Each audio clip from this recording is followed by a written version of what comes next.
So another thing I want to show is how to combine cells. So we've got this row of names. So let's select some names.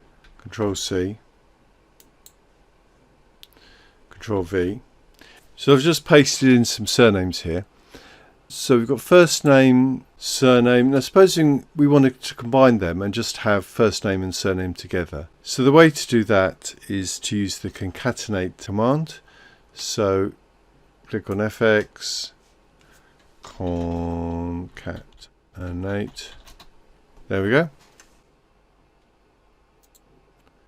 And that's the first string, and then that is the second.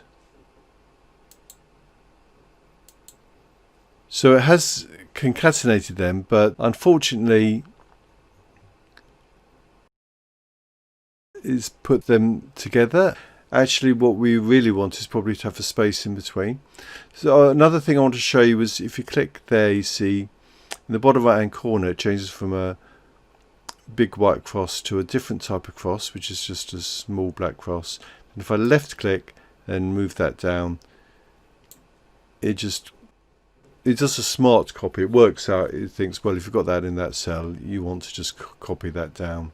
So it's just copied that formula down. Concatenate H9 to I9. But we want to add a space. So what we can do, the easiest way of doing this is just to click there, right click, left click to add a space in this column. So if we could press a space, it probably doesn't. Yes, it does. It does add a space. You see, the reason I know that is if I click there, I can see that there's an apostrophe, which is hidden from the spreadsheet, but it's in the sort of back end. And if I click there, again, I can see there's a space between. I can see there's a space between the apostrophe and the flashing vertical line. So I know it's added a space there, and it's like an invisible space. We can't see it, but then if we copy that down, and if we click there, you can see again it's got that apostrophe there. If I click there, it doesn't. So this cell is completely empty. This one has a space in. And the reason we can prove that is, okay, let's delete this and let's do concatenate again.